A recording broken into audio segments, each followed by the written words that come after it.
this very special edition of Bread and Butter, where we are serving up the basics for Hearthstone improvement. Before we get to our special guests, we have a little, just an introduction to this episode. It's time to duel!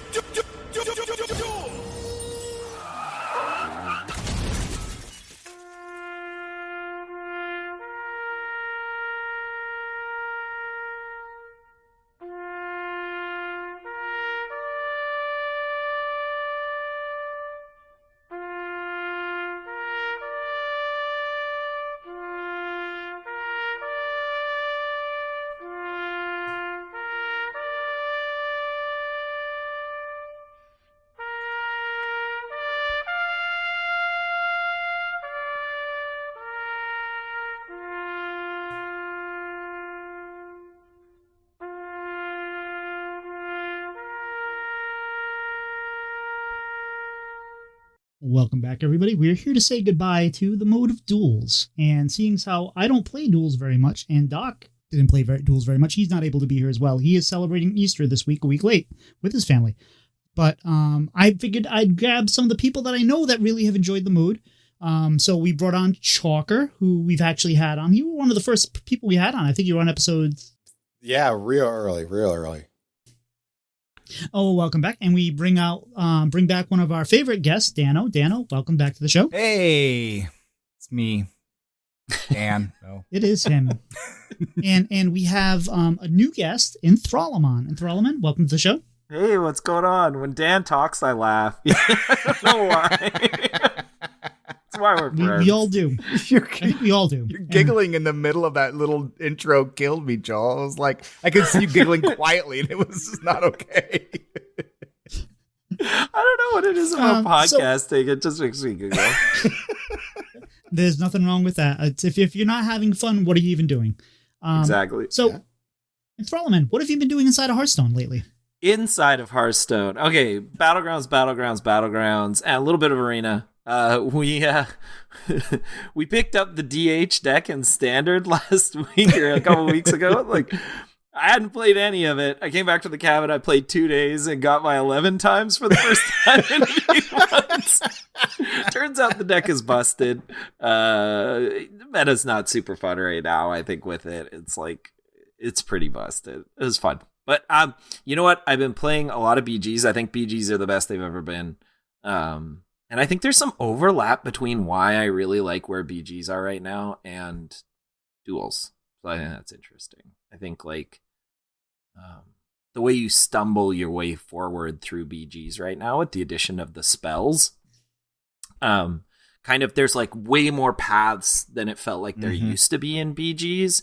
And I think that's when Duels was at its best. That was like my favorite, when there wasn't just one path you're going for. So we're talking about stuff later, but that's what I've been doing. And a couple of arena runs with like my son and stuff. We've been really enjoying Arena. I think Arena is like, now that you like draft a legendary at the beginning and then like you can build your deck around it a bit. Like I think it's made Arena a lot better, and the meta seems fun. Anyway, that's me. How about yourself, Chalker? What have you been up to? Nothing. Haven't opened up Hearthstone in 4 months. I can't imagine why. So, yeah. Fair enough. That's what. And how about yourself, Dan? What have you been doing? What have I been doing in Hearthstone, or Hearthstone? In Hearthstone.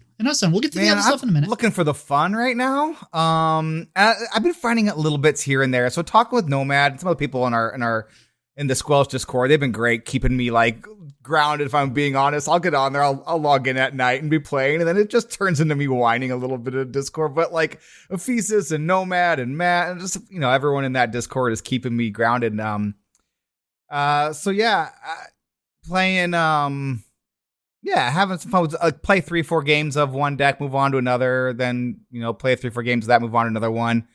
Kind of avoiding DH if I can, because I don't like mirrors of the best deck aren't my favorite thing in the world. So I typically avoid best deck unless I really like the deck, and this isn't my kind of deck.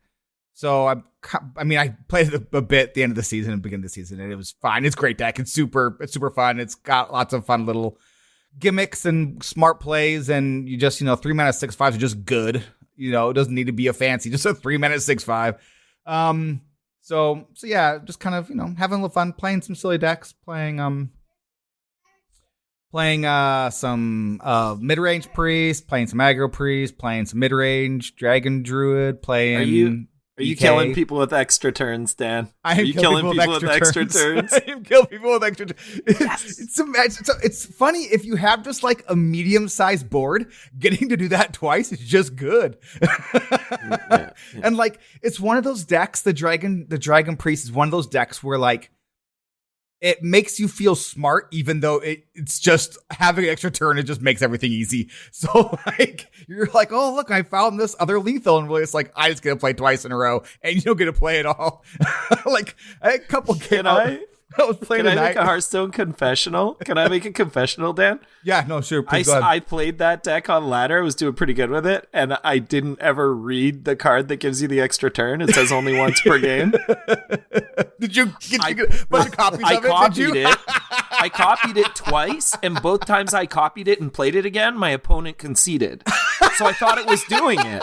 I was like, oh yeah, like extra turns. So I'm like, I won like 3 ways with that twice with extra turns, and then I did it one game and it passed the turn. Standard. And I was like, you just quest. There's a card that's like old school quest mage in standard now.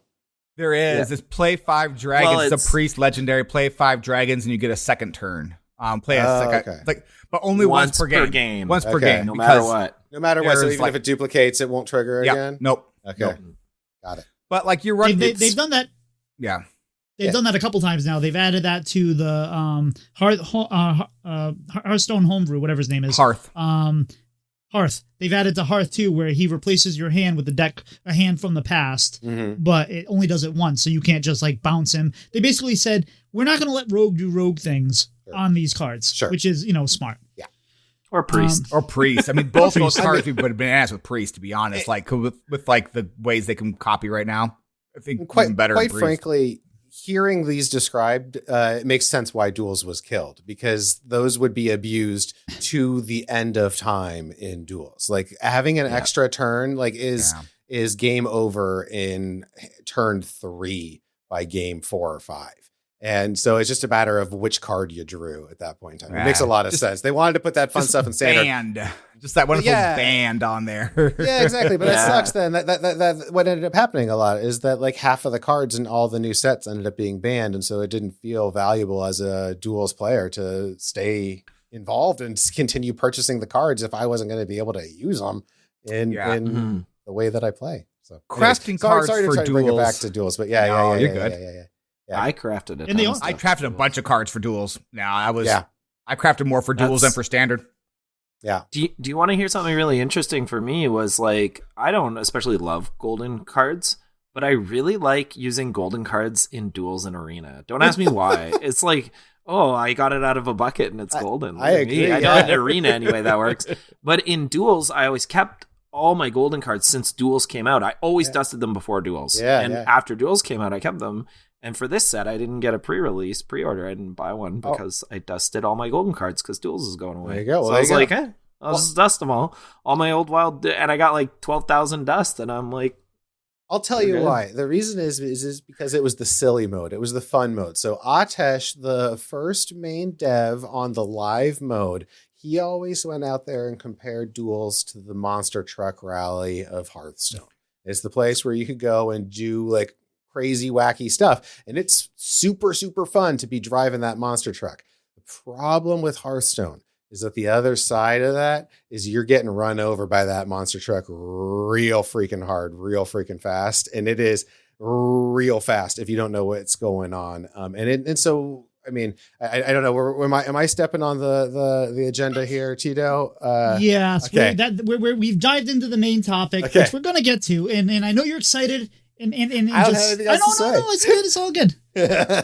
That's good. What have you been up to, Tito? Yeah, thank you. So for me, I've been playing. I'm playing Try Hard April for myself. So on stream, I'm trying to just play good decks. I'm not playing the janky Paladin decks that I like to play, and we're trying to get better. And we had one of those nights where last night I finished around D2. I had won like 11 out of 14 games, something like that. And I'm like, I'm just gonna wake up in the morning, I'm going to finish up my climb, and now I'm back at D5. No problem.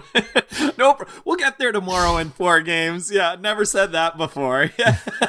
Famous last word. And, well, I wasn't expecting 4 games, but I was expecting that I was playing well enough where it wouldn't take that long. And then, I did the thing. So it's fine. And I did actually play really well last night after my THL match, which I lost 3 games in a row to Ron Mexico. That'll happen too. That was, yeah.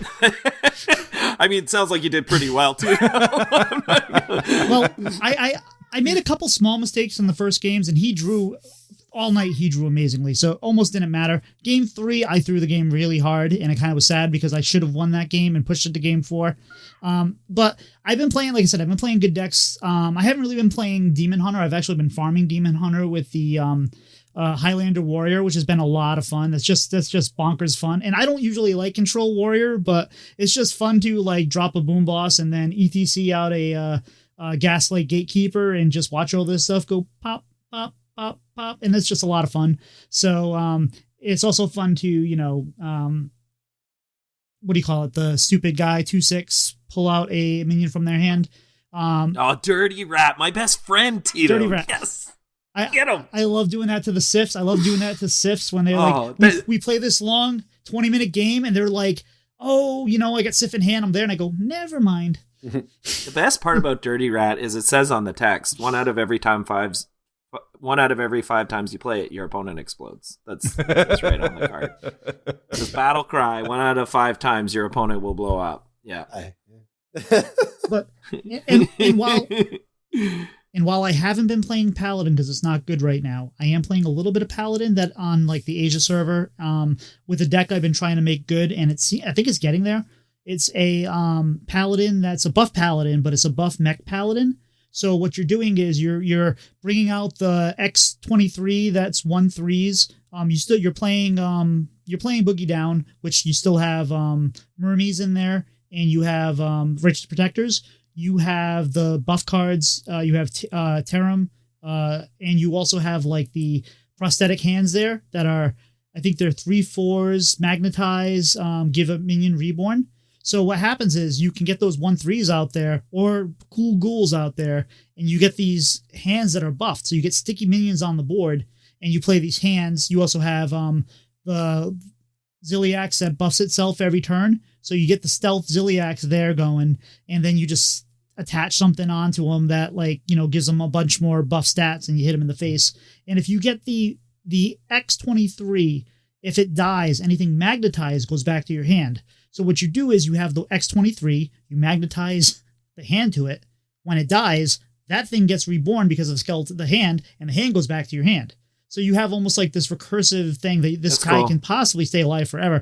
So they don't keep their hand buff stats though, right? No, yeah. But that's still cool. That's still a lot of value. Right, but and you're running the Muscletron and the weapon and stuff like that. So I've had some really big minions out of nowhere, and it's a lot of fun. But anyway, Chalker, since you didn't do anything in Hearthstone, what have you been doing? Yeah, I mean, life has been pretty busy as a dad to a 3.5-year-old in a very remote location. So we are very self-sufficient and spend a lot of time on, laundry and daily life activities. But outside of that, in gaming, I've been playing a lot of other roguelikes. I don't know if you all have given Balatro a try yet, or Balatro. I don't know exactly how it's spelled, but I highly recommend that. It is a deeply enjoying gameplay. The poker roguelike that's out there. I've also finally been catching up, giving myself a chance to catch up on Vampire Survivors, which is a deeply satisfying experience to a child of the 90s. So both of those huge shout outs, and anyone who is willing to give Duels a little rest, but hasn't given many roguelikes a shot. Those are 2 that I'd endorse. Sweet. And I should mention that our guests have been gracious enough to be on the show. We were going to have it last week, but then, I forgot that it was Easter, and I booked it on Easter, and that was kind of silly of me, because everyone's like, oh, yeah, by the way, I'm good for it next Sunday. Yes, that sounds awesome. Oh, it's Easter. Sorry. So that was my bad. No, don't be. That was poor planning on my part. But everyone's here tonight instead of watching the second night of WrestleMania, so I appreciate that. Oh yeah, I had that. Yeah. But Dana, what have you been doing outside of the game? Outside of the game, I may or may not have downloaded like 50 Fallout 4 mods today to play some Fallout 4. A new save going there. I'll probably be playing another 300 hours of that over the next couple of months, just because I do that once a year. Other than video games, like sports ball today was a ton of fun. Like just a ton of fun sports ball games today. Like it started this morning with a Napoli game. It was just crazy game. So it's Serie A soccer. There's some 1-0 going on at the 57th minute. Napoli scores. Minute later, Napoli scores again. Minute later, Napoli scores again. Then Monza scores. It was like 4 goals in 5 minutes. It was absolutely bananas. In 3 minutes, Dean says. My bad, Dean. Yeah, it was actually 4 goals in 3 minutes. And I love when they're old enough to correct you on everything you say that's wrong. And then it was SKC and Timbers played this afternoon. SKC went up 3-0 in the first half, and then in the second half, Timbers came back, tied up 3-3. It was pretty crazy. And then watched the Iowa-South Carolina game, and then finished up with a little bit of golf. Went into a little playoff there in golf. It was a pretty fun little day. So, sports ball today. I don't know. I like sports. All I can think of with soccer, I mean, I like soccer. It's fun. I might even coach it next year with my kid, who's 10. So we'll see how that goes. But all I can think of is the Simpsons portrayal of it when everyone's all excited. It comes into town and they're like, center passes the ball to wing. Wing passes the ball to center. Holding.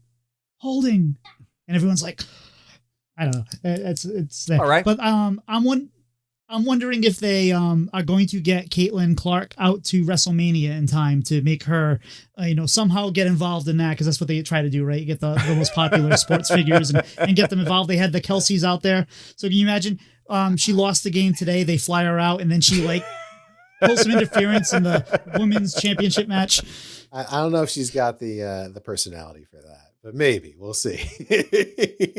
Hey, with the money they pay, everybody has a personality. You're right. You're totally right. You're 100% right. I watched wrestling in the early aughts, and if the Hardy Boys could be professional wrestlers, anyone could be a professional wrestler. So, just personality of a hammer. Fair. So, Enthralimund, what have you been up to outside of the game of Hearthstone? Oh, man, a lot of work, This is a lot of work. And ball hockey season started. Ball hockey is super fun. It's like the only real, organized sports that Nate plays. But the problem is ball hockey season exists between when the ice melts in the arenas and summer vacation starts. So you have 2.5 months where the whole season happens, and you sign up and they're like, yeah, the league's going to start in the next couple days. And then they're like, here's the schedule. Blah. And you're like, you're like, oh my gosh, it's a practice. Oh, we don't know what next week's games are yet. Oh, there's 4. Okay. And they're all across town in different directions at different times. It's crazy. So we're busy, and we're getting ready for playoff hockey. First year we're in the playoffs since the bubble during the pandemic, and oh man, super exciting as a Vancouver Canucks fan. We're just gonna love it. So yay, Canucks. Planning on driving out to watch a lot of games with my dad, because he's having a tough year. So it'll be fun. So we're gonna do our best to drive out as much as we can. Watch some playoff games. Fair enough. And I live in New England. We just had winter. We had spring coming. It was great. Everything was melting. I was getting ready to do some yard work, and then we got a snowstorm. So we're just waiting for third winter to actually end, and hopefully that'll happen soon. Outside for that, I'm just doing the normal stuff, Nice. Bringing the kid to school and all that. And I started listening to a book called Rich Dad, Poor Dad, which is kind of interesting. It's kind of like a guy had apparently 2 father figures or 2 dads, and I haven't got that far yet, but it's about their different points of view and how he was listening to both of them, and they both had completely opposite ideas on how money is spent, and how one is you work to make money, and the other is you make money work for you, and it's interesting. I'm looking forward to just kind of seeing how that pans out, but trying to expand my mind a little bit, learn a little bit outside of just listening to Squelch and Squelch After Dark and Blizzlet and Coin Concede and all that. So that takes up most of my time. So good for you, I man. have to find some. Yeah. I failed to mention I'm also thinking about how amazing my friend Dan is. Yeah. I'm supposed to. Thank you. I was going to mention that there was something in the show notes that you forgot to bring up. I was gonna point that out, but I'm glad that you remembered that you put that there. Well, we all think Dan is fantastic, but we also think Enthralimund is fantastic. So Normally what we do here in an episode is when we have a new guest on, like Enthralimund, we would spend, a good half of the episode talking and interviewing him. But given that we have a panel here tonight, and we're going to be talking about our main topic, duels, we're just going to do a quick, short interview with Joel because, I'm sorry, Joel is Enthralimund. I'm allowed to call you that, right? Oh, absolutely. Yeah. No Okay. worries.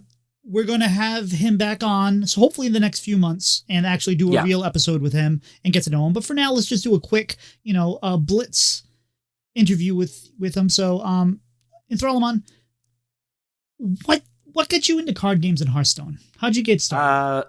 Well, I was a nerd from the moment I found out about nerd stuff as a kid. So, like, I started playing Magic.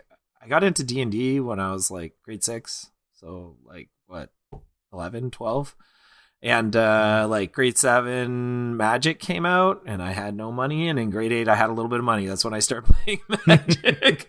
So I played Magic for like from when I was 13 to I was like 21 for like 8 years. Kitchen table, never competitive, just fun with friends. And man, I sure missed it, but my friends all stopped playing. So when Hearthstone came out, I was sick home from work one day. I downloaded Hearthstone and then I was hooked. And then I met some friends online, and Dan and Matt and Magooch and Nate, and it was like, man, you know what's more fun than playing card games by yourself? Playing with friends. I was hooked. Yeah. Fair enough. I remember. So I'm a little older than you, not much, but a little older than you. And I played Magic when it first came out. I'm always the oldest. Yes, that's not true. I think Matt's a little older. Matt is definitely older than you, and I'm older than you as well. Are you? I think so. How old are you? I'm 42. We're the same age, but like, what was turning 43 June? Yeah. Oh, yeah. I'm younger than you. I'm the youngest. Take that. I'm sure. That's exciting. Yeah. And apparently, right now, Enthralimund is the answer to life, the universe, and everything. But I used to play for a very short period of time to come. So I played Magic when it first came out, and I mean, I accidentally sold an alpha deck for $150 back in the day, thinking, "Oh, this is awesome." That's probably worth thousands now. Yeah. But I was like, I sold my collection. You know what, Tito? I sold my collection in 2008 for 2009 for like $150. It was probably worth $300, and now it would be worth tens of thousands of dollars. It's like crazy. Yeah. And I used to play when you would sit down at a table and somebody would be like, Black Lotus, lightning bolt, fork. You're dead. I'm like, okay, that was fun. But then I did the same thing. Experience. Those were it's all like cards that were banned. Yeah, exactly. And I started playing. I went back probably around, I don't even know what year. Like maybe like 2007, 2008. I'm like, hey, let's do some Friday Night Magic. And it was just weird because like I'm so much older than like everybody at my local shop, and it was just like weird. Like like. Hey, that was fun. Hey, my mom's here to pick me up. I'm like, okay, have fun. I remember going to do my first like draft in store after getting back into playing, because I didn't have draft when I stopped playing like 2001, or maybe it was at the very beginning and I hadn't started playing it. And I'm in the LGS and I had a question about draft to my opponent because I'm like, just want to check in with like the social etiquette of it, because I've been playing with friends at home but not like in the store. So I asked him a question about draft, and then we started playing, and the guy gave me like a super beginner comment about like, I was like, and the store owner was so good because I like started smiling, and the store owner was like, "Hey, Colin, Joel's been playing since before you were born."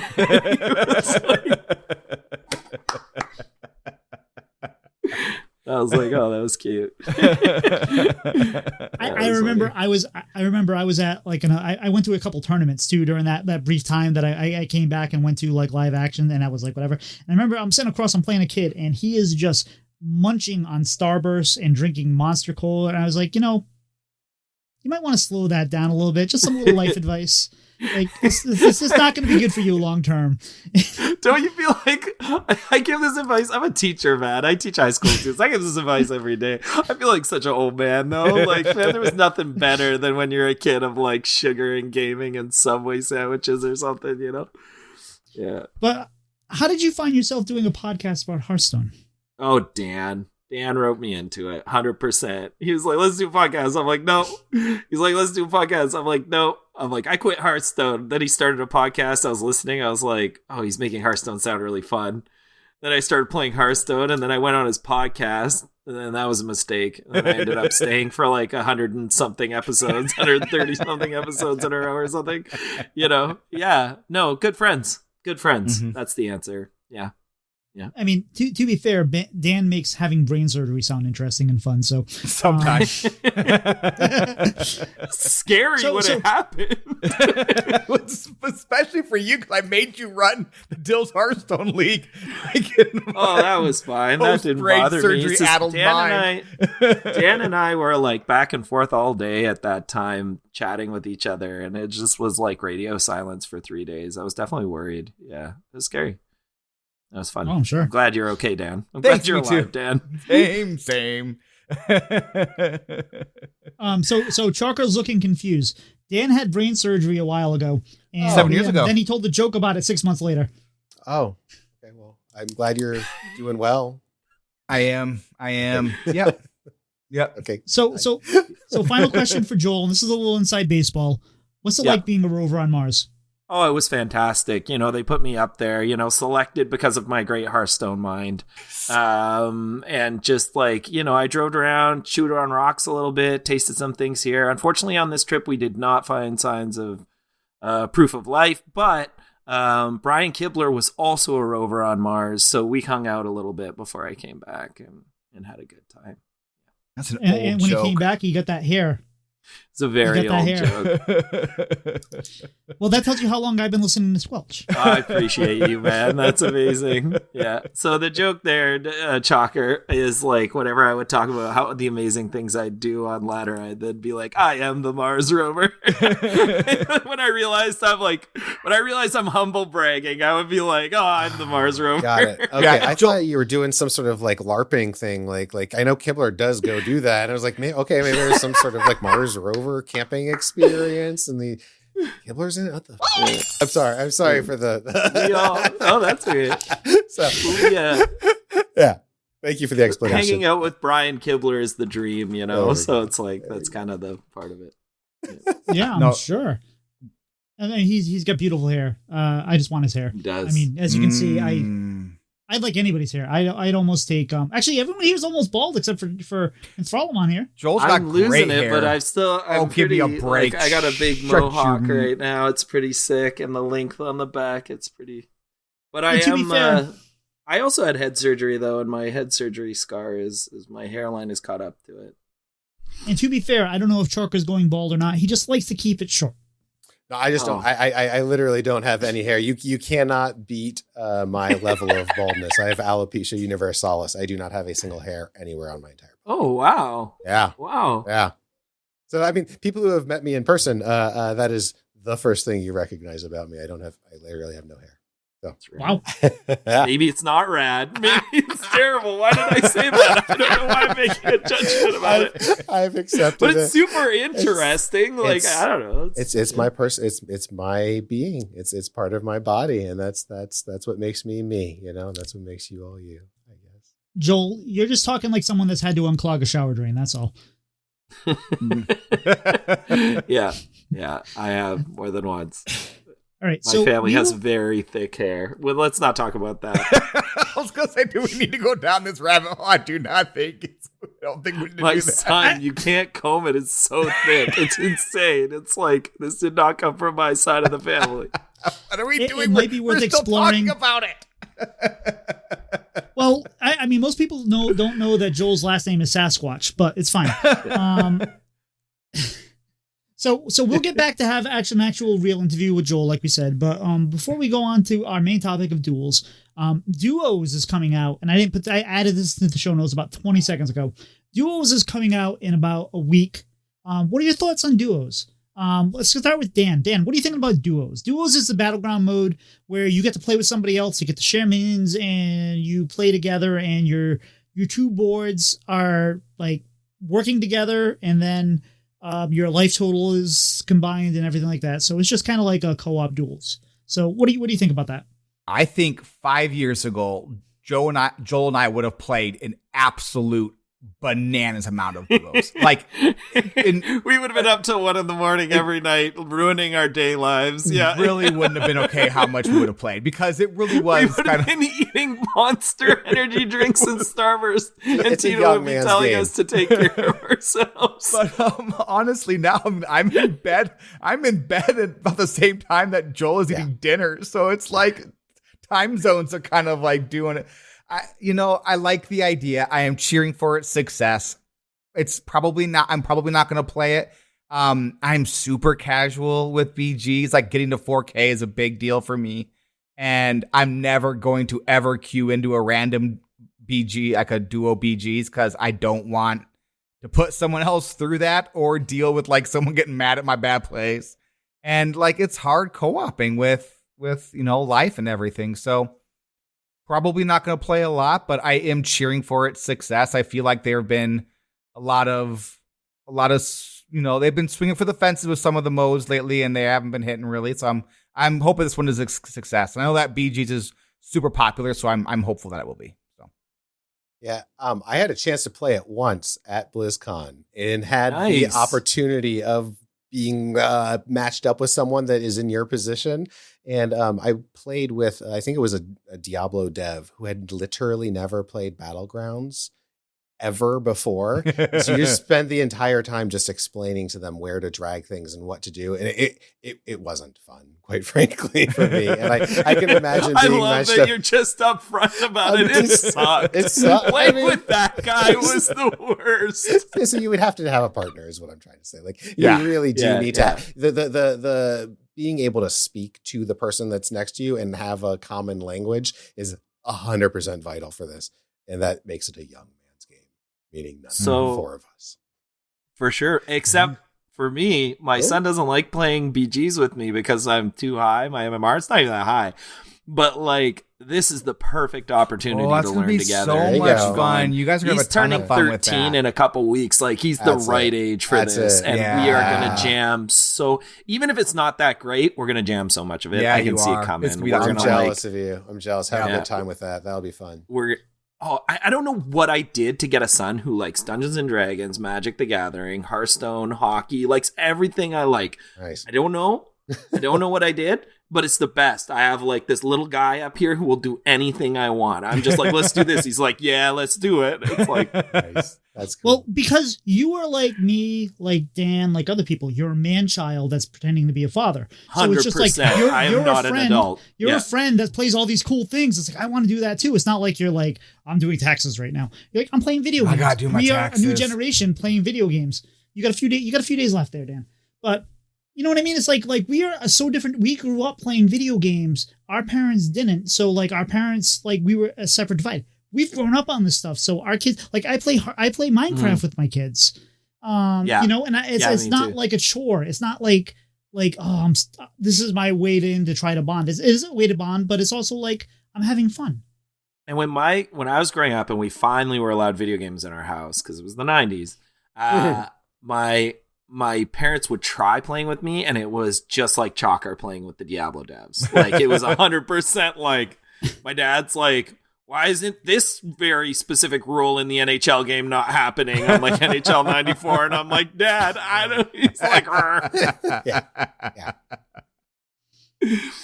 And as far as me, I don't know how successful Duels is going to be. It feels like a weird mode when they're trying to, like, they've been trying to monetize, like, they came out with Mercenaries, which was the entire point was, hey, we dropped Battlegrounds and we didn't monetize it well, so let's try a game that's focused on monetization, and that failed.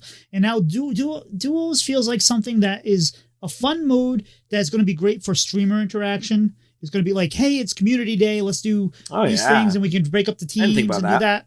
Yeah. But it doesn't feel like a mode that you're going to want to solo queue. And like Dan says, it's hard to, No. it is hard to like coordinate with people a lot. So I think it's going to be something fun. I don't think it's going to be very popular. Like at long term, it's going to be like maybe good for a couple weeks. And then, But you know what No, it'll people- be good at?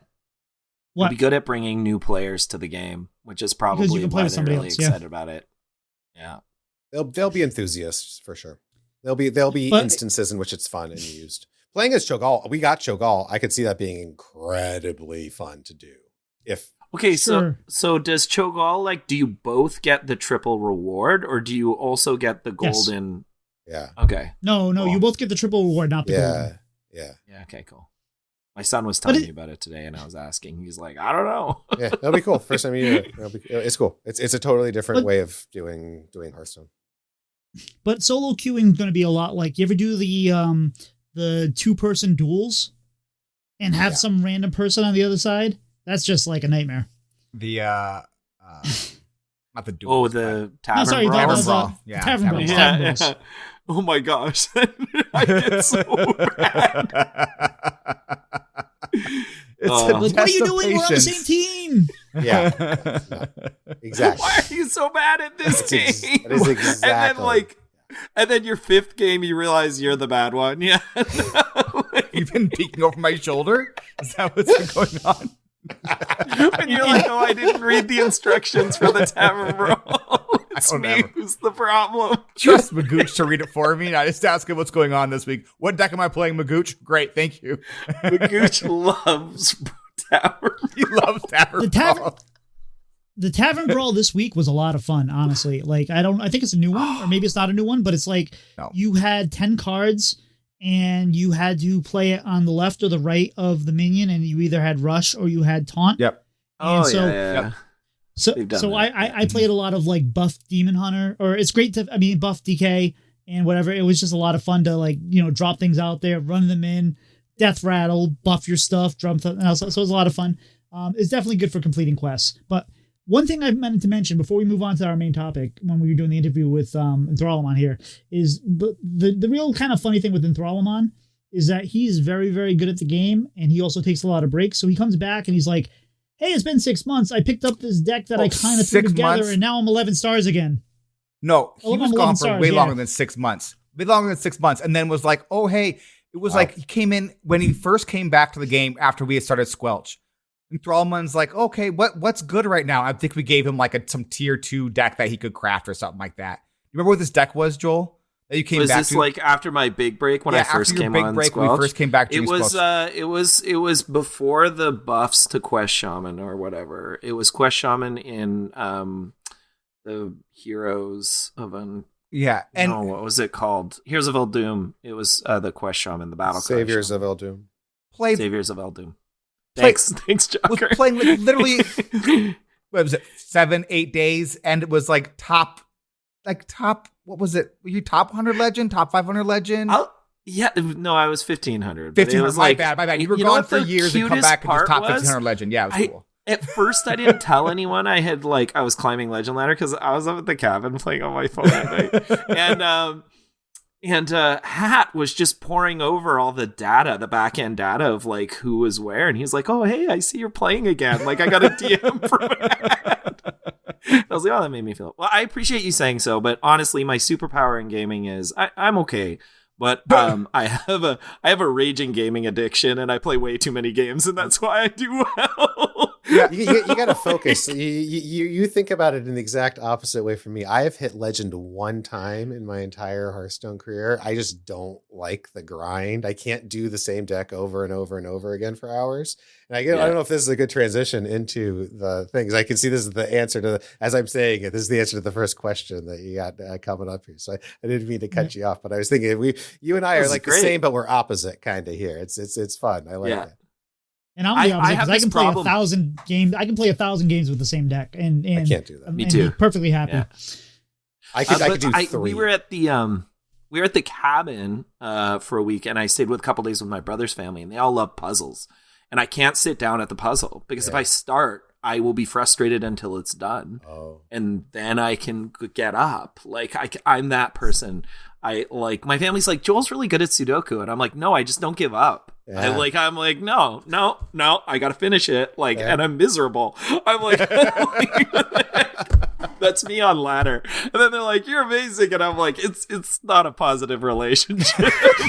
I'm just waiting for you to take another. Yeah. I'm waiting for you to take another break and then come back and start playing before you tell us and be like, hey, I got this email saying I got Master's Toy points. What does that mean? No, I'm not anyway. that good. You need to not have kids to do that. Yeah, that's exactly 100%. Yeah. Okay, so our main topic here is Duels. So Duels has been, as we've talked about before, end of life. It's coming up. They haven't announced the actual date yet, but I'm pretty sure it's going to be on the 16th when they drop the content patch for BGs. Like, that makes sense. It's the .2 patch. They've said it's going to be sometime in April. So I think that's when it's going to happen. So we're not going to focus on too much of the negative. We're going to focus on remembering Duels and how it was a good thing. Now, I didn't play a lot of Duels, which is why I brought 3 different people to make sure we could talk about Duels and get some good experience here. So I'm going to start with you, Chalker. What is it about Duels that made it something you wanted to play and make a podcast about even for you? Yes. Yeah. So that's what I was sort of starting to get at just a minute ago here. So I hate the grind. I hate the ladder experience. I hate playing the same deck over and over again. And so the thing with Duels is it was like an ever evolving experience, right? It was really the sensation of getting more powerful and finding those synergies. You go on a quest and you go and open up treasure chests and you're constantly making, the best of 3 non-optimal choices, and trying to think and evaluate like what is working and isn't working. As a sort of a side note, I'm a very personally self-aware person. I meditate for an hour a day. I look inward a lot. And so I think that's something you do in Duels too, is you would look inward at your deck and think, okay, these things will improve me or they won't improve me. And this isn't really a complaint, but one of the things that always lacked in Duels is the ability to cut things out. You never were able to remove cards from your deck. And I think that would have been a really nice thing, but it just wouldn't work within the system. But yeah, I've always liked roguelikes. I loved Hades. Like I said earlier, I like Balatro. I like Vampire Survivors. I like Binding of Isaac. All of those sorts of games, 20XX, all of those really, really appealed to me. And that's what made me want to start playing Duels. I played, I've been playing since like 2014, 2015. I don't remember which was my first one was Whispers of the Old Gods. That was my first set for Hearthstone. I had played for a long time, but I never fun really set. It was a fun set. Yeah, my first golden set. legendary was Yasiraj. It's a that's a good one. Yeah, it's delicious. Yeah, it is delicious.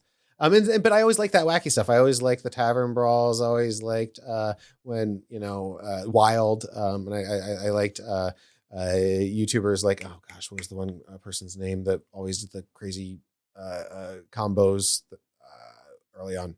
It'll come to me. Marky Mark? Mark okay? No. I'll think about it. Anyways, Monkey? Yeah, the crazy. Yeah, there was 2 or 3 of them that were doing just combos, and I always enjoyed that. I mean, that's the sort of thing that was possible in Duels, right? It was that monster truck rally where you could start doing combos and everything. So yeah, that's what made me want to do it. And that's what I played a lot of Duels, like Regis. Also, it's the funner part of Hearthstone rather than the less competitive part of Hearthstone. I also always enjoyed the solo content. That was almost always my Me favorite too. part. So That inspired it. That like inspired. that. They Exactly. took the solo content and made it the mode. Yeah, the dungeon runs. Yeah, and that turned right into Duels. That was the back end. That's my answer to your question. And maybe that was the problem with Duels, is that it was the monster truck rally, because then you could only play it on Sunday. Yeah. Joel, what about you? What did you think about what was the question? It was what is it about Duels that made you want to play? Well, I love Limited. I think Limited, I love making suboptimal choices. And I think that's what I love about card games in general, is I really like being on turn 4 and having a perfect 4-drop to play, and then sitting and thinking for a minute and realizing that playing these suboptimal cards that mess up my opponent's turn, suboptimal for me, but are actually optimal in this situation because and then you're like, oh, the really obvious 4-drop is bad compared to this. Those are kind of constructed problems to solve, but in Limited, you're like, none of these are good. These are all bad. What do I do here? And there's this feeling of fumbling forward. You're never moving back. It's just you're constantly fumbling forward in draft or in arena. But in arena, you're draft, you're doing that and you build your deck and then you go play a bunch of games. And Duels, like you were saying, Chalker, it's this idea that you actually start with an arena deck. You start with well, it's constructed really and not even arena, but you start with a pretty synergistic group of cards, and then you're like adding a bunch of garbage to it, and then some super powerful cards as well. So you're like, this whole like fumbling forward through the whole run it's super interesting. It's something that doesn't exist in anywhere else in Hearthstone. Don't steal my BG's content and my answer. A little bit. I'm sorry. Don't worry, I forgive you. Go ahead. Keep going. It was original. It was so like Hearthstone. What Hearthstone has done well is it's distilled the fun thing of something else to its basic funness, right? So like Hearthstone original distilled Magic down into something that was simple and fun. BG's distilled auto battlers down to something that is simple and fun. Duels was something completely original. It was a constructed card game that then transitioned into like a draft format, a limited draft format. Super fun, super interesting, and something different every time. It was the most original Hearthstone content they have. The Team 5 has never done anything like it before or since. It was the most original Hearthstone like game mode, period. It was awesome. Yeah. It was amazing. It was super clever. It was super fun. It was this crazy combination of like weak and powerful, and knowing when to go. Like sometimes you get 3 bad buckets. It's like, okay, the worst bucket is the best bucket because I can play these 1 and 2 drops, and I am never playing these 5, 6, and 7 drops. Even though these are better cards, I can fit these terrible cards into a curve, and these other cards are going to rot in my hand, and I'm going to lose. Right? Real talk. Did anyone here ever pick the bucket with 3 of the darkness? I never actually did. No. Did you? Yeah, well, it made sense. It made sense because you could play a darkness, and now you play another darkness, and you get like 6 of the torches in your deck.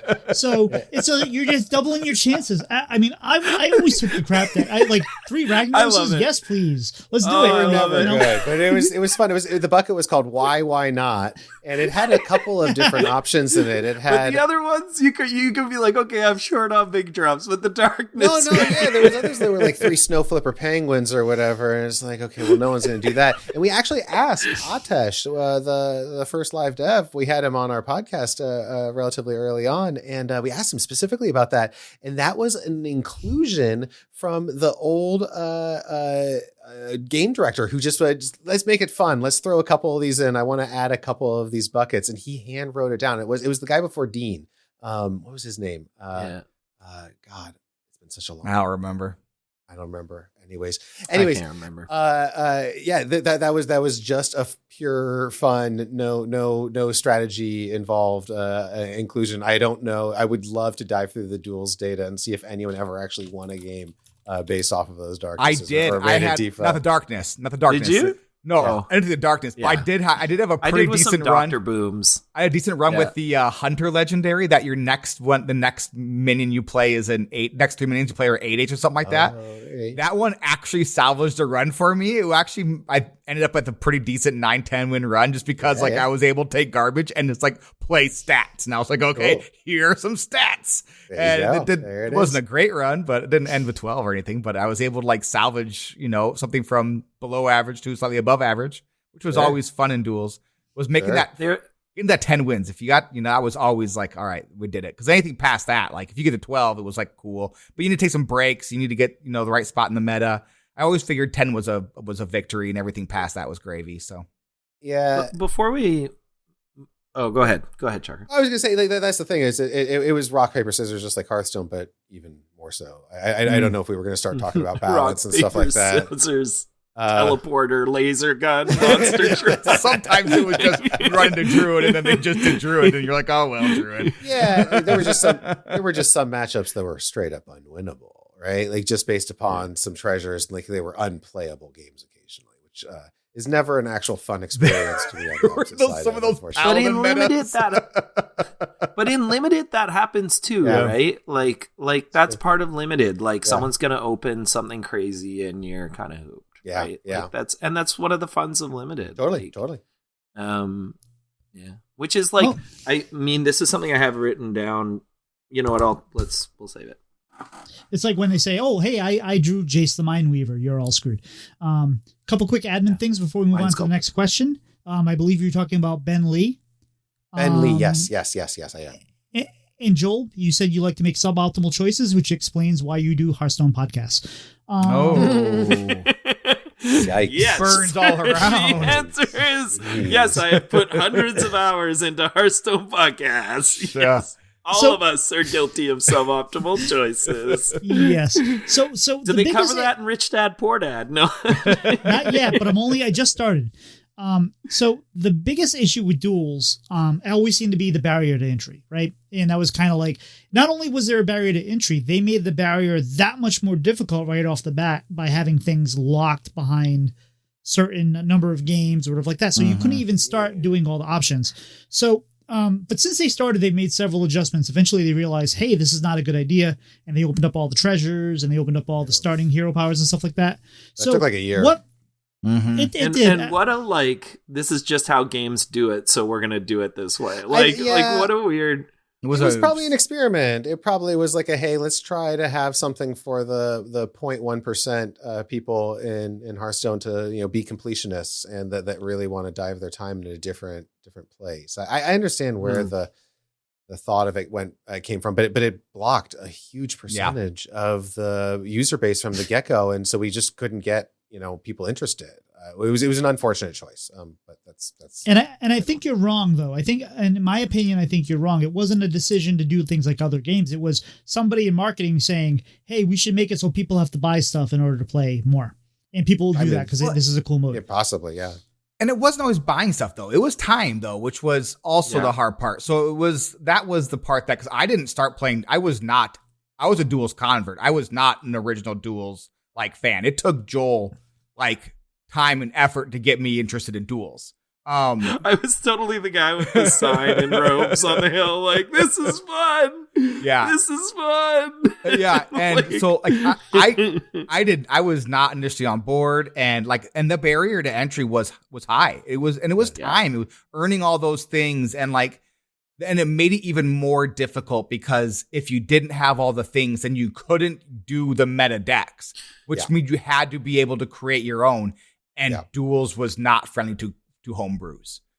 You had to go to Hearthstone top decks. You had to go and grab their lists, and then you played. It was super easy once you did it, because that's what we all do in Hearthstone, right? We all steal decks. No one's. Who's homebrewing? Let's be honest. I'm sure there people are, but most people just go to HS Replay, they go to Vicious Syndicate, they go to wherever, they grab their deck list, and it was the same thing with Duels. You went and you grabbed your deck list, you grabbed your code, you plugged it in, you play the decks. And on Squelch, we've harped on that for years, because it's been everyone, when you're hey, let's play Duels, and they're then I have to go find a deck list, and they're you're playing standard, everything you play is a deck list. What are you talking? Oh, but I have to go to a Duel site. It's it's just another site. It's easy, and you hear it over and over. We can't play because we don't have deck lists in game, and you're what? You play Wild and Standard. That's all you do. Yeah, and the difficulty is, in order to make you feel. So that was just to start. That was game one. That wasn't even where you're going and which bucket to pick and which treasure to choose and everything. And the real challenge started arising about, a year on in. There was a Chinese site. It got shared around the Duels Twitter feeds. There was a Chinese spreadsheet where they figured out the percentage chances of how to game the system and how to get the right treasures and how to pop off, how to include this card or that card and what triggered you to get the passives that were the most powerful. Yeah. And so what ended up happening is it was a cat and mouse game where, there'd be a balance change, and there'd be 2 weeks where it was so fun. You could throw spaghetti at the wall and go do whatever you wanted. But then eventually someone honed in on what the most optimal deck that triggered the most powerful passive treasure at tier 2 would be. And they go post it on one of these enthusiast threads. And then that's what everyone started running as hard as possible. It was an even harder meta than elsewhere. Well, and that level of expertise and that level of information really appeals to a certain enthusiast, right? There are people who really get involved in collecting classic model trains, right? And there are people who get really involved in diving into Google Translates of Chinese web forums of Hearthstone things for guys who spent like 4,000 hours diving into every stat of this whole thing, right? Like it's a thing out there, but it's not for everybody. I'll tell you that for sure. No. And at the end of the day, this is a business, right? Like, and so they needed to invest so much time to correct these balance issues, but it became faster for us because you could make money basically off of duels, right? You could sit there and grind 12 runs and grind gold and grind packs, right? Oh my gosh, I've never been so rich in game currency than when that's where I got all my stuff from. It's like exactly. And so it became a race. It became a race between who could nerf hammer it fastest while still keeping it fun and balanced and everything versus who could figure out how to exploit the system. And so what you were saying at some point, there was two versions of duels, right? There was the locked version, and then they changed the buckets altogether. And the reason they changed the buckets was to prevent this. It was specifically so that algorithm, so that they would focus you more on the like deck building and focused on like, because you would make way less optimal choices. Like you being forced to be tied to one expansion, like totally destroyed the possibility of just throwing all death rattles in or something like that, right? Because you would start getting other options from said set. That was like the third change, right? Yeah, that was sort of the final. That was the final big. I really liked the first way it was because the buckets felt so random, but I didn't realize it was quite so gamed. Like I think it was gamed to the tippy top, right? But like, I don't think it was gamed where I lived. Which no. But back then it felt like even if you did all the algorithm stuff, though, tell me if I'm wrong, like you still weren't guaranteed the bucket, and then it felt disappointing when you didn't get it. That's exactly right. It was like a 2/3 chance, 3/4 chance. Yeah, they figured out the exact percentages. It was wild. But I remember at first like it felt really good, and it was like my favorite thing there though was it felt like a limited draft where like in order to get 12 wins, you had to play good, but you also had to get lucky. Yeah, you had to know the game. You had to play good, and you had to get lucky. And then when they fixed the buckets the first time, it felt like you just kind of had to just build your deck the right direction. And you always got lucky. Then like 70-80% of the time you got offered the passives you wanted. And that's where I got off a little bit. I was like, it's like I'm not picking bad decisions anymore. Everyone just seems pretty good. Like It just kind of makes me think of like WoW. It kind of makes me think of like Warcraft, where it's like they spend every time they have a new expansion, they spend all this time making like these new talent trees with all these different options. It's like, why bother? In like a month, someone's going to be figure out the optimal choice. But that's the game, right? This is what you do when you play Shadow Priest. Yeah. Well, and that's how kind of like competitive 1v1 formats will always be. Yeah. Right. Like, and it's like it just depends on what the player base is, right? So what you were saying a minute ago there, Dan, like not at your level. I don't know about that. Like I was seeing people at like 9,000 MMR being matched up with people at 3,000 MMR, right? It just wasn't a big enough player base. And so what would be happening is these newbies would come in, they'd play their first or second match of duels ever, and they'd go up against streamers, or they'd go up against decks that are highly refined and just get it wasn't an easy way to recruit people in as compared to Battlegrounds duos where you could sit there with your buddy and explain to them the rules and how to do the whole thing. That's not happening in duels, right? That never was a activity. It was a I don't know. My phone buzzed a lot from Dan. I would ping Joel all the time. It would screenshot the bucket, and I would sit there for about a minute waiting for him. I'd be like, okay, is he going to be able to get to this? I'd never get back in time. And I'd be like, okay, I will just make what I think is the call. I will tell him what I did, and then let him tell me why I was wrong later. So what would happen is he would send me the question, which bucket do I take? And I get it like 5 or 8 or 12 or an hour later, whatever. Yeah. And I would text back and say, well, seems like this one, but I think it's actually this one because blah, blah, blah, blah. And then I get 1 or 2 answers. I'd either get, I'm so smart, I totally did that. Or I'd get, oh, I'm such a dummy. You're right. It was like, I figured you would just send, you would get a text back. You would text them saying, just don't pick this bucket. Well, you know. But I'm not always right either. Like sometimes I laugh because I'll be like, oh, probably this one down. Like, I'm such a dummy. He might be right. I don't know. Sometimes it worked out as long as you knew what you were trying to do with it, though, right? If you had a plan for like the bucket, and sometimes like you would take the wrong one, but it would be the right one because you kind of knew what you were trying to do with it, and it would work out. Because we would co-op duels from time to time as well, and like you would have different ideas of what you were trying to accomplish with where your deck was taking you. Another interesting thing, while we're talking about buckets a little bit and like the optimal choice, I don't know if this was like a limitation or whatever, but little factoid, 99.99999% of the time, no more please was the right correct Oh, decision. yes. Oh, yeah. Almost every single 100%. decision. Yes. Do not add extra stuff to the deck. Fewer but cards are better. Yep. Fewer cards are better. And that's where like I would really wish there was an option for like removing cards from your deck. Oh my God. That would have been cool. That would have been really cool. So yeah, it would have been spicy. Yeah. Yeah. But I think one of the things I was going to mention a minute ago, I don't know if this answers the question later or not. I don't think it does. Is like there's this beautiful balance in Duels that doesn't exist in any other format, where like a lot of the decks that are really good for the first 3 games depended really heavily on card synergies in their deck, and the buckets would ruin them no matter what, right? Like the buckets would ruin them no matter what. And then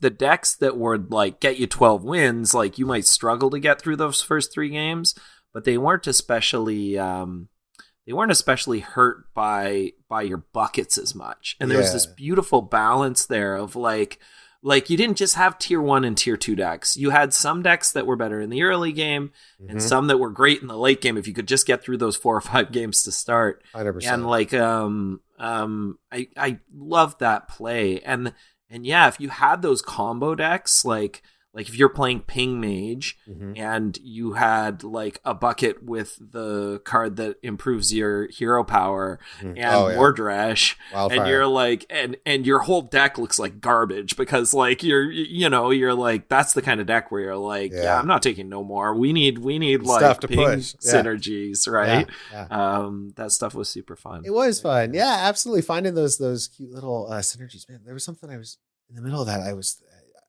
I'll come back to it. I'm sorry. I got distracted. Dan had to go. Dan had to step away, so maybe Joel laughs a little bit less. I don't know. We'll soon find out. Two things that I was going to say. I'll do my best. I'll try and keep laughing, but Dan's face just makes me laugh, so I don't know. So as the decks grew, and since you had to choose buckets, almost always Highlander strategies really fell off. And that was sort of a problem with the last 2 or 3 expansions right there, because that was such a big deal in them.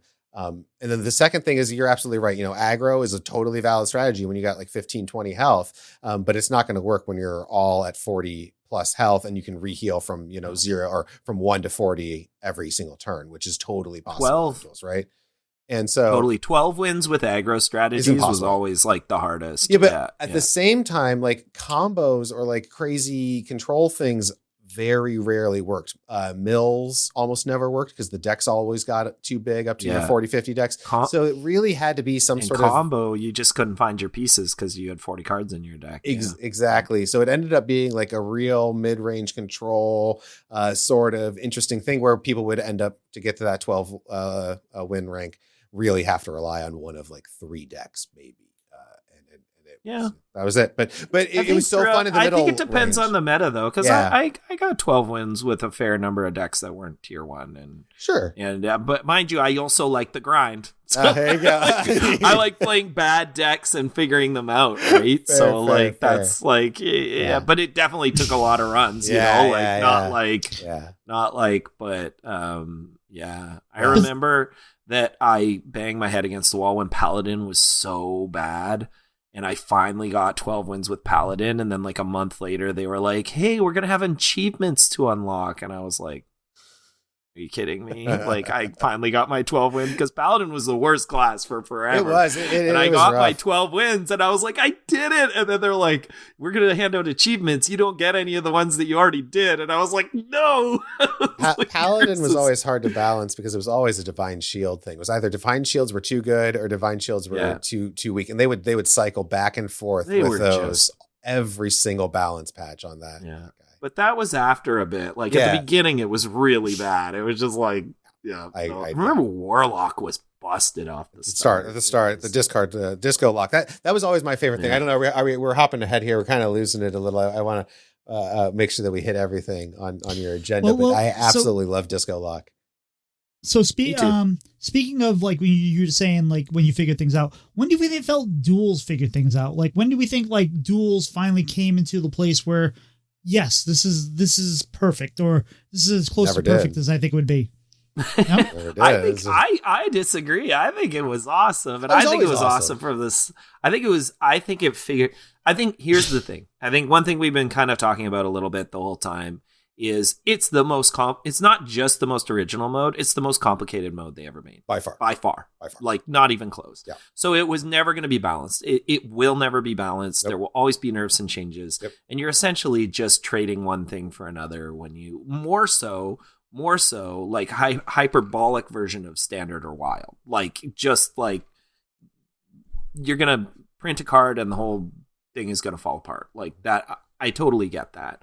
But I think off the bat, other than the paywall at the beginning, or not the paywall, the grind wall, like I think it just was a ton of fun. I think it hit its stride. I think it was at its best personally, kind of just before they did the Diablo and the dual class heroes, which you kind of asked about last time. And they had nerf Warlock a bit, and they were just, it felt to me like you could kind of do some weird things, and it was like, oh, this is a sweet spot to be in, you know, like I can play whatever and I can win 5 or 6 games at least, you know, like I don't know. Yeah, There was a spot there. I'll amend my statement. It was perfect the whole time for me. I loved it deeply and dearly. I just don't think there ever was a point where it got nailed for a wide audience. For me, I think the ideal spot was probably right before they made the switch to the buckets for based on expansions. I really liked it anytime they added new heroes and added more randomness and more wildness. I loved the dual class heroes. Elise was my favorite one. We'll get there eventually. I just wanted more and more and more all the time. I wanted it to be wacky and wild, and I did not want it to be a thing where they ever had to balance it. I kind of wish it was just like they never removed anything ever, and it was just totally random what you got every time, and it was just totally, you know, silly and funny. But I think that would have been a little more fun if you didn't get to pick from 4 heroes. That's interesting that you say that. That could have been really fun. Yeah. Maybe we needed duels, and we needed wild duels. But yeah. But I think this would probably be the point to talk about it, is like when they stopped actively really applying big balance changes to duels is when the game mode died. It was obvious. It was immediately. Because you're just playing the same game standard over and over. Like imagine if they didn't change standard for a year and a half. You'd be like of course it's not as fun. Like, well, that was the first 2 years of Hearthstone. And then the like high-end enthusiast community. So like, you know, my brain works a little different than most people's. I think everyone that's into Hearthstone's brain works a little different than most people's, but mine is even more so. And I think most of the people that I interacted with in the duels community were even more so. And I think that's like, it was really special. That was my favorite part of this whole thing, honestly, is this like really enthusiastic, very quirky, unique group of people that we would hang out with and chat about these things. But like, there's only a handful of us, and you can't monetize it that much. And like the thing that we want out of it requires a lot of work. And so, yeah, I would go crazy for wild duels. I advocated several times if they had trained enough, and maybe this will come back at some point in time, but maybe duels that's even crazier, no balance changes required, and you're always playing against an AI, and you don't get like the reward or something like that. That would be totally cool. I would love that. But you know, well, that was solo mode, right? Happens in the future. That was kind of. So, yeah. But like solo mode, but plus like solo mode with generative AI on it. Honestly. Fair enough. Yeah. So cool. we talked about like kind of like when duels was good and when was bad. One of the big moments I always thought was when Matt London kind of took over modes, and he kind of put his imprint on, and he was starting to listen to people and implement things. I know Joel, you said you didn't really know much about this, but Chalker, why don't you speak a little bit about that?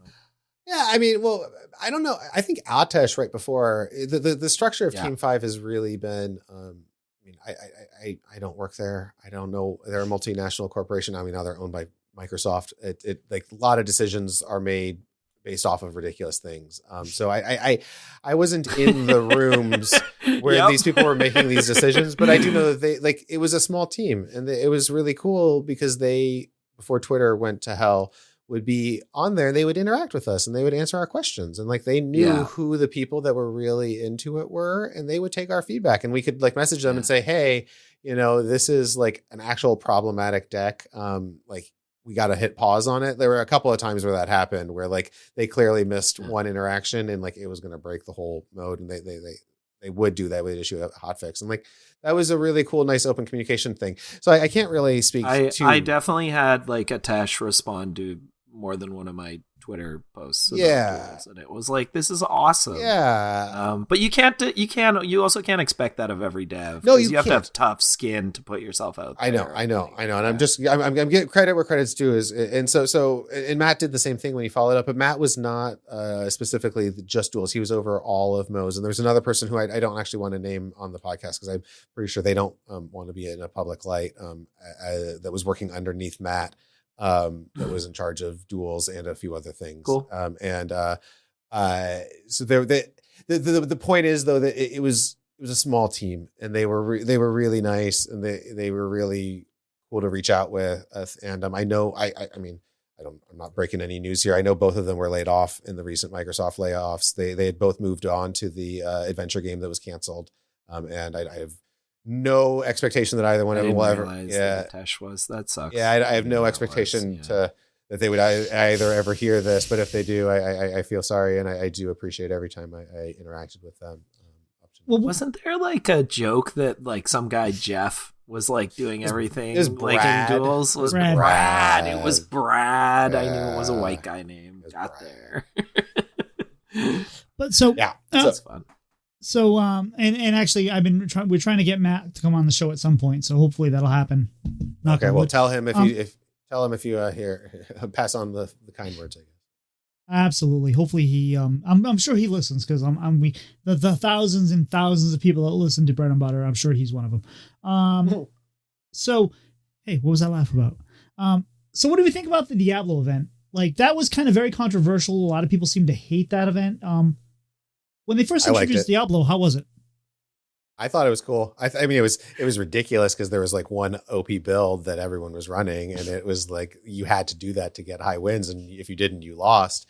But I thought it was fun because it was new and different, and that's what I liked about Duels. Anytime there was something they could try that was cool and fun, I was in on it every single time.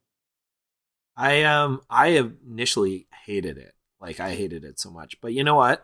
Like a lot of that came from like one of my least favorite things they ever did in Hearthstone is add Demon Hunter to the game. Like that expansion drop and what happened with that class and just like, you know, you can taste the monetization. Like it's like we can't have this new class be a flop, and it just ruined the game for a month. Yeah. And it's like, and so Diablo was so close in time to that I was just, it was like a year or something later, or 6 months. I can't remember. It was that same. I just remember being like, oh God, this is just like DH again. Like, and when you say it like that, it's like by the time it kind of came back and they were doing it again, because they did it twice, right? I'm not. Yeah. Brought it back.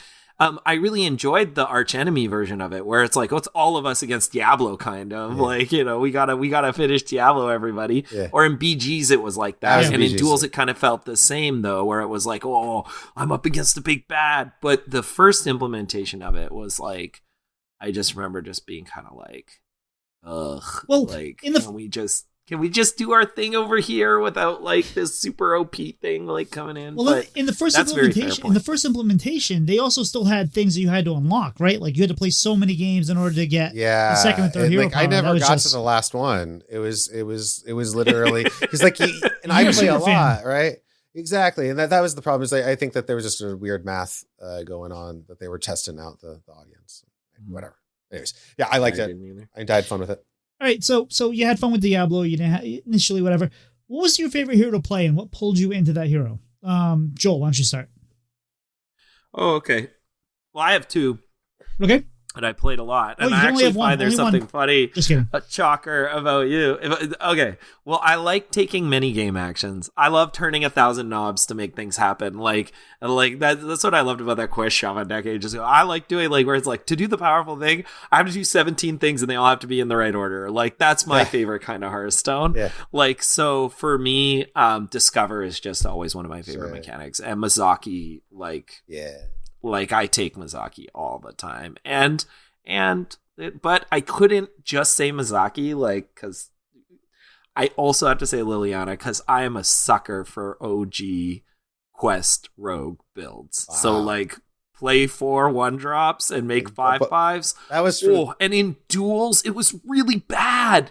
And it was so much fun to try and make it happen until it wasn't. Yeah, it was bad until it wasn't. There were flashes. There were 2 or 3 flashes. Yeah, it was really bad. And I was like, oh, I love this deck. And then they released a set. It became like Unreal or just the mixture of sets. And then I was like, oh, this is amazing. And then they nerfed it, which they had to, which was good. But like, those were probably my 2 favorite. Yeah. Like, for sure. Yeah. So I loved like Shadow Ping Priest because it was a totally different way of playing it than in Standard, and I always pour one out for my Quest Death Rattle Elise deck where you would come back a million times, and that would just last forever. You that's cool. Elise, the spell slinging Elise deck was one of my all-time favorites until everyone realized how powerful it was, and then the games would take forever because every turn was 90 seconds. So even though it was like my favorite deck to play, I completely stopped playing it because it was just like it's discover a million cards and try and get. But it was like I didn't like that. That's another one that they would come and go because they would nerf the hero power on that. That's the thing. There were so many dials to push. They could really absolutely bury a deck if they wanted to, because everything was like, it was multiples, right? It was, Death Rattles trigger twice or target a minion and its neighbors. So it was like either make a spell 2 times as powerful or 3 times as powerful or whatever. And if it just dials back down to 1, that deck is totally dead and gone from the meta. And there was that one summer Brad where like they were doing that on the regular. I remember it would be like, oh man, like we got another knob switch. Oh, sweet. Every like 3 weeks. Exciting. It was cool. Yeah. Like that was probably the best time when Hearts for me. Like 2022, I think. All right. So Chucker, is there a particular run that was like so wacky or crazy that you just loved? What was your favorite Duels run of all time that you can remember? So I mean, I don't know if I could specifically remember my favorite one, but I remember my favorite like moment very early in our podcast history, for very early in the run, when we had just sort of figured out that you could proc these passives. We had just discovered this Chinese forum, and I think it was called Potion of Sparking, and it was whenever you target a minion with a spell, target its neighbors too. So rather than doing like double battle cry, you would get every spell did 3 times, and you just ended up with these boards as priest with like 90 attack on the board, like, and you would just run over people because you would just multiply stuff out, and it was so cool because you would do like a quality. You do the wombo combo where you like build up their. Yeah, you'd put like whatever, a couple of those 0-4s of the freshman or the 0-2 guy. I don't know. You double their butts up a bunch, and then you'd hit them up. Like it was wild. Inner fire. Inner fire. Divine Spirit. It's the classic fire, Hearthstone combo, but like on Nitro. Yeah. So that was really fun. That lasted like 2.5 weeks though. They were like, can't do that one anymore. The win rate on and then they spray you with the spray bottle, right? Like, no, stop. Spray with the hose. Exactly. Yeah. All right, Joel, how about yourself? Is there a particular build or a run that you remember fondly of being super crazy? Like the build that I don't know if this was ever good, but there was a sweet spot where I stopped playing Standard when DH was out, and I would play Mizaki Mage, but it was my own build, and it was Open the Waygate Mage, and no one else was playing it. But maybe it wasn't DH because it was when they did Scholomance. They had one of the treasures you could start with was a creature where you got a copy of the spell you cast in your hand. It's a spell burst, right? Like you cast the spell and you got a copy of it. So I essentially over months like balanced this deck out enough to the point where I wouldn't go 0-3 with it every time. And it was like open the Waygate, take infinite turns. And it was like, okay, I'm going to play the thing, and then I'm going to get copies of it, and then I'm going to... Yeah. And I never saw a build of it online anywhere on any of the websites. Maybe eventually it got there, but when I stopped playing a bit. But like... And I had it, and I would get routinely 3 to 5 wins, which wasn't as good as normally I get more than that. But with this deck, I felt really good about it.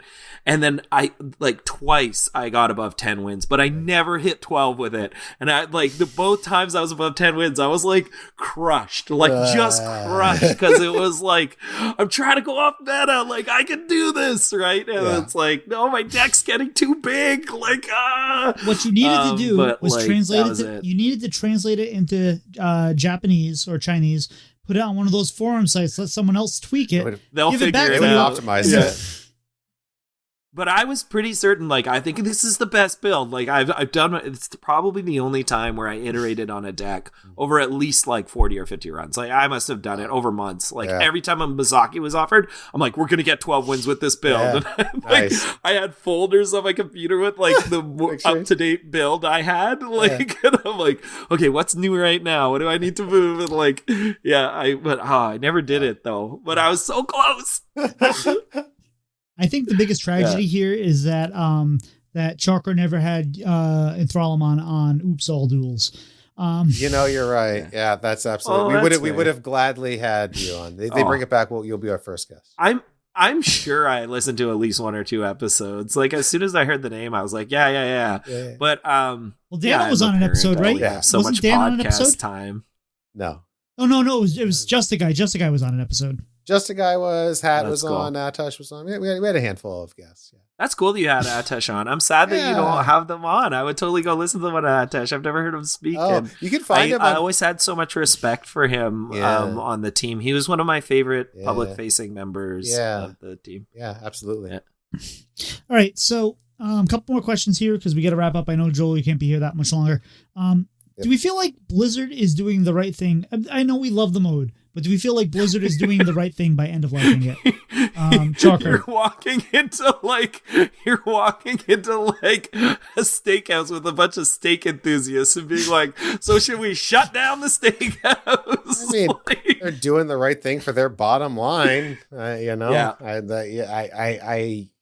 I cannot put emotion on a literal business science calculation.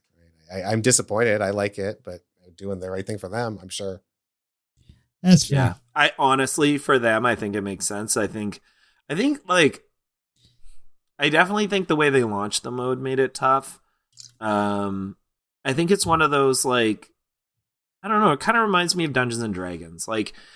You're hanging out with people who are kind of I don't know, Dungeons and Dragons sounds kind of nerdy. What do you dress up and make voices? And you're not really, man. You should come try it. It's I found Duels was kind of like that, where when people started trying Duels, most of the people I know really enjoyed it. There was some weird, I don't know why it didn't pick up more. I don't know. Regis really helped it. I remember when Regis started playing it. Yeah. And people were oh man, this is good. It was oh, thank you. We got one big streamer who started playing it. Thank you, Regis. But I can't. Of course they're making the right decision for them, but it sucks. I'm upset. And frankly, I'm actually a little frustrated that a lot of the Twitter response was oh, we get it. I was really? We get upset about the tiniest little thing in Hearthstone, and they're ruining the best mode that ever existed, and no one's this sucks. Yeah. I'm this is the one time I want everyone to be mad. Yeah. I mean, yeah. I'm sorry. I mean, I feel like I and my co-host for Oops All Duels, Croquette, are the people that would probably be the most upset and offended because we're the ones that were the most enthused. We had the most. I mean, I spent money on trying to promote the mode, right? But why hold on to anger about something that I got no control over it, right? I've been having fun outside of it, right? I enjoyed it. It was fun while it lasted. I liked the friends we made while we were there, but and I can't cast blame on anyone. There was some weird streamers stuff that was going on early on in Duels, unfortunately, and I'm glad that Regis picked it up. And I know that a couple other people picked it up later on. I don't think that it would be fair for Blizzard to say that the streamers are the ones that make or break a mode. That's putting their personal business decisions on people that aren't employed by them, quite frankly, that they are out of their control. And that's fair. And I'm sad that you're unable to continue, but the one silver lining is a suboptimal choice you made by making a podcast about Hearthstone has been taken away. So now you can only make optimal choices. There we go. Thank you. All right. So just to wrap this up, it's time to say goodbye. We have about a week and a half left, maybe. If I'm right. I should do a run. I'm doing arena runs. I should really do a duels run. It's just been a minute. Yeah. All right. But so Chalker, now's your time. Say goodbye to the mode. Thanks for the memories. It was a good time. It really did get me through like a lot of early COVID and having a infant throughout that, is a thing that I did on my phone while watching or watching Regis, watching his streams while changing diapers and stuff. So I had a good time, but I said goodbye a while ago. I played my last Duels run in 2023. So I've moved on, and I hope that everyone else has a good journey in moving themselves on at the pace that they need as well. So you're not going to play one last run in the next, or one or two in the next couple weeks? No, I'm not going to do that. All right, Joel, how about yourself? Say goodbye to Duels. Yeah, Duels. You were the most extreme mode. I'm gonna miss your fluorescent pink shorts and your cool bright fluorescent green ski slope sunglasses. There's a term for that style. It's is there? Yeah, what is it? Wacky Pomo. Okay, wacky Duels. So on Squelch, we specifically refer to Duels as DULEZ Duels. We felt like it's the extreme 90s Mountain Dew supported sport of Hearthstone.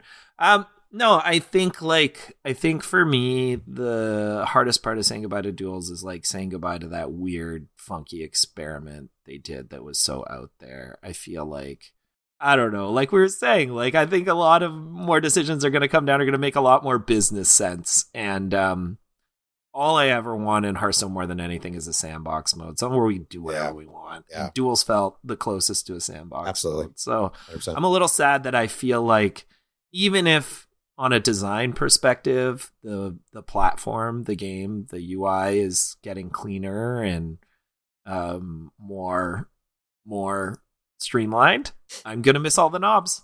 I like turning knobs, and Duels had a million knobs to turn, so I'm gonna miss it. Yeah. Flicking switches. Yeah. Yeah. Goodbye, Duels. You were a lot of fun, and for me too. Like during COVID, like there were people I was playing with who helped me get through, and Duels was a big part of that too. Especially when Standard sucked, when we were at home with COVID and quarantine, and I'm like, and all my friends who like playing Hearthstone, they're like, Demon Hunter has ruined the game, and I'm like, Jesus, come play Duels, man. Come on.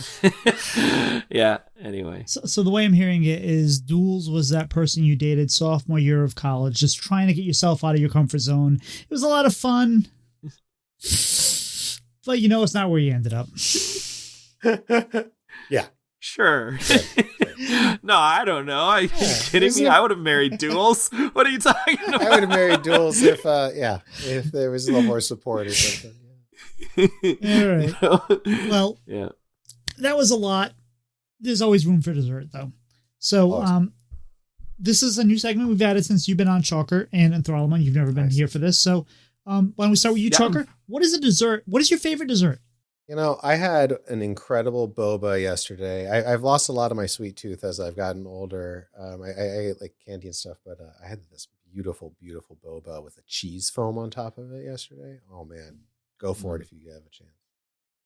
Cheese foam. Yeah. No. Interesting. Joel, you only take things in cheese curds, right? Yeah. How about yourself? What is your favorite dessert? Strawberry milkshake. I don't know. Like, there's a million things out there. I don't have a huge sweet tooth either, but like, you know what? I say strawberry milkshake. We've been driving around trying to find real milkshakes the last few years. They don't exist really anymore. They're very hard to find. Yeah. Like just a regular old milkshake. Dairy. Strawberry. Sorry? It's dairy. Dairy's fallen off of popularity. It's the truth. Yeah. You can make them at home, So, there's a lot of like strawberry ices and things, but like not no, or strawberry milkshake flavor or anything. I don't know. I even like the cheapy candies, the little like marshmallow things that taste like strawberries. fake strawberry flavor is fine, but not as good as a real old milkshake. That's the business. Fair enough. You can make it at home though. I can give you the recipe. It's like ice cream and milk. Yeah. I should.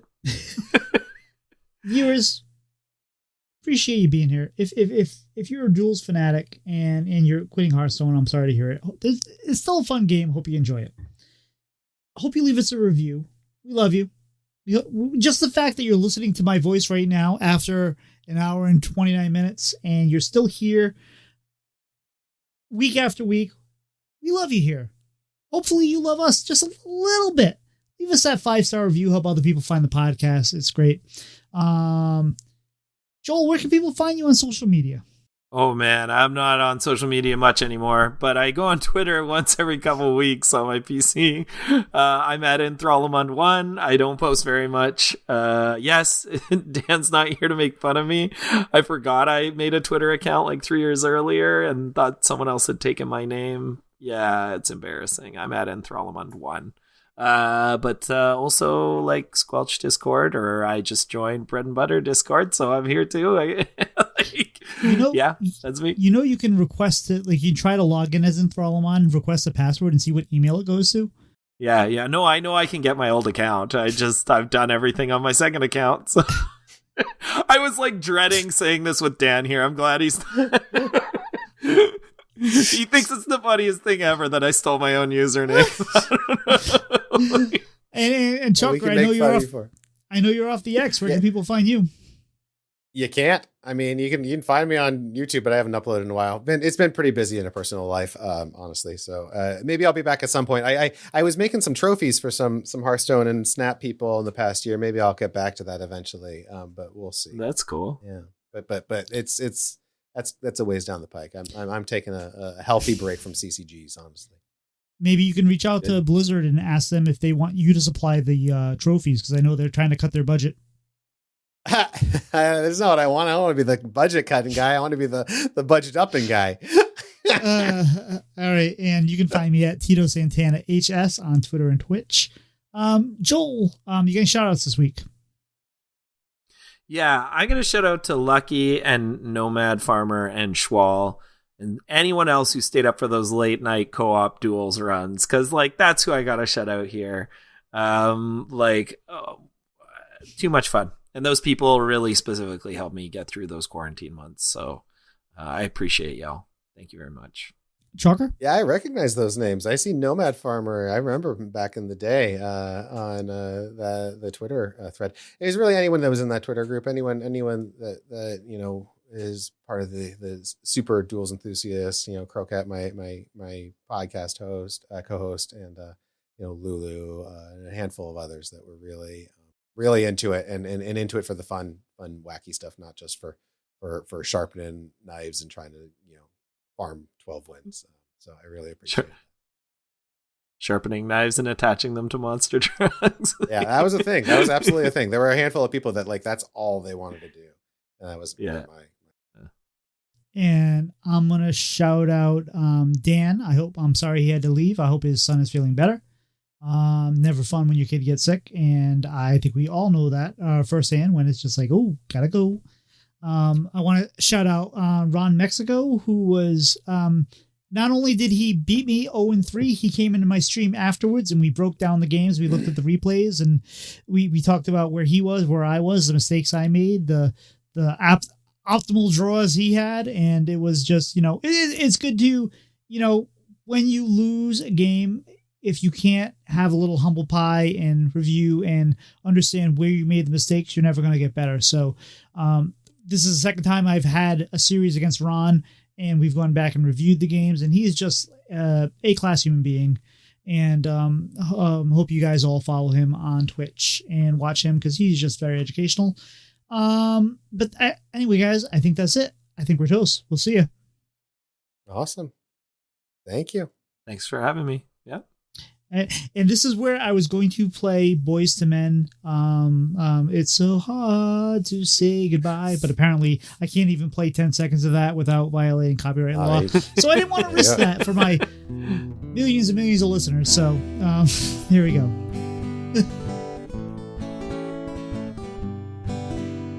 Slide two brothers meet one another when they slide up to the mic. It's bread and butter with one another. Let's start up that recording light.